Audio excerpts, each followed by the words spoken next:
Welcome student, welcome to our chemistry class. तो आज हम लोग पढ़ेंगे कुछ महत्वपूर्ण जानकारी जो कि एटम के बारे में है। परमाणु संख्या क्या है, परमाणु द्रव्यमान क्या है, आइसोटोप या समस्थानिक क्या है, संभारिक क्या है, आइसो इलेक्ट्रॉनिक या सम इलेक्ट्रॉनिक क्या होता है, आइसो न्यूट्रॉनिक सम न्यूट्रॉनिक क्या होता है। बारी बारी करके हम ये सभी चीज़ों को डिस्कस करेंगे। तो सबसे पहले हम लोग देखते हैं परमाणु संख्या किसे कहते हैं या परमाणु संख्या क्या है। ओके, परमाणु संख्या किसी भी तत्व की परमाणु संख्या उसके परमाणु के नाभिक में उपस्थित प्रोटॉनों की संख्या या नाभिक के बाहर स्थित इलेक्ट्रॉनों के संख्या के बराबर होता है। हमको पता है परमाणु की संरचना किस प्रकार होता है, गोलाकार होता है, जिसके केंद्र में धनावेशित कण होते हैं जिसको हम क्या बोलते हैं, नाभिक। और इसी नाभिक में प्रोटॉन और न्यूट्रॉन पाए जाते हैं। ठीक है, और इलेक्ट्रॉन जो है के चारों तरफ, नाभिक के चारों तरफ वृत्ताकार मार्ग में घूमते रहता है। ठीक है, तो ध्यान देना, किसी भी तत्व की परमाणु संख्या उसके परमाणु के नाभिक में उपस्थित प्रोटॉनों की संख्या या नाभिक के बाहर स्थित इलेक्ट्रॉनों की संख्या के बराबर होता है। परमाणु संख्या को हम जेड से प्रदर्शित करते हैं, तो जेड बराबर हो जाएगा प्रोटॉनों की संख्या बराबर इलेक्ट्रॉनों की संख्या। जेड बराबर प्रोटॉनों की संख्या को पी लिखते हैं हम लोग, इलेक्ट्रॉनों की संख्या को ई। तो ये है परमाणु संख्या। तो अगला हम लोग देखेंगे परमाणु द्रव्यमान। परमाणु द्रव्यमान क्या होता है, तो ध्यान देना, परमाणु के नाभिक में दो प्रकार के कण उपस्थित होते हैं, प्रोटॉन एवं न्यूट्रॉन। ठीक है, हमने देखा अभी उसके नाभिक में दो प्रकार के कण उपस्थित होते हैं, प्रोटॉन और न्यूट्रॉन। इसे सम्मिलित रूप से न्यूक्लियस कहते हैं। अगर हम इसको एक साथ देखें या एक साथ इसको समझने की कोशिश करें तो एक साथ इसको न्यूक्लियस कहते हैं। ठीक है, इन दोनों को एक साथ न्यूक्लियस कहते हैं।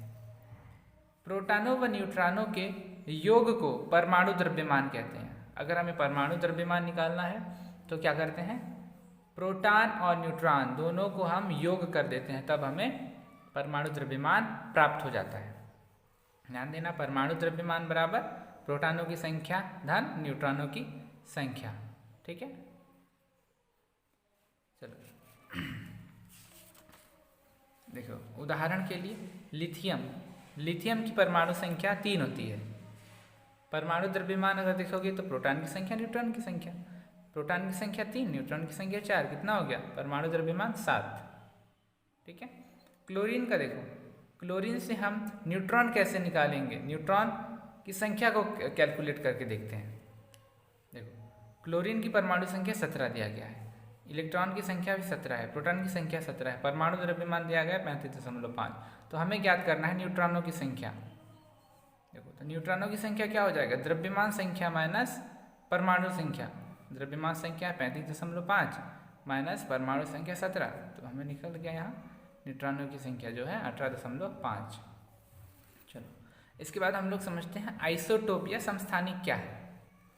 ध्यान देना, एक ही तत्व के विभिन्न परमाणुओं जिनकी परमाणु संख्या समान हो परंतु परमाणु द्रव्यमान अलग अलग हो, समस्थानिक कहते हैं।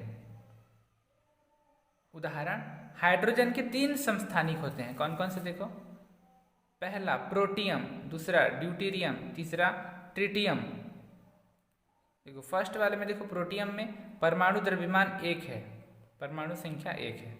ड्यूटेरियम में परमाणु द्रव्यमान 2, परमाणु संख्या 1।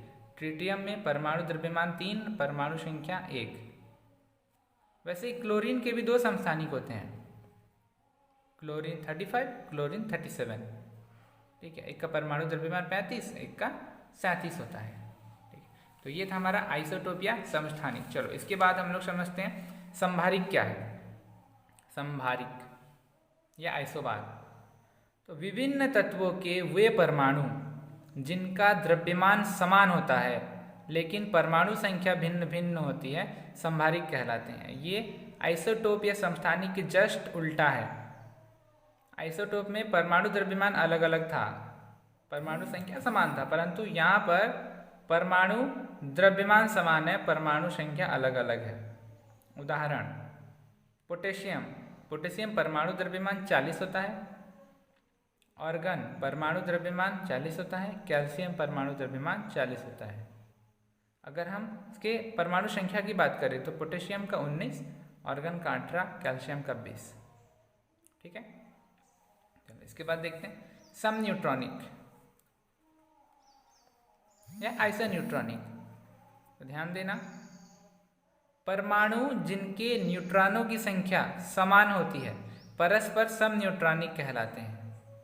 मतलब 2 या 3 परमाणु, जितने भी परमाणु होंगे, अगर उनके न्यूट्रॉनों की संख्या समान है तो हम परस्पर उसको सम न्यूट्रॉनिक कहते हैं।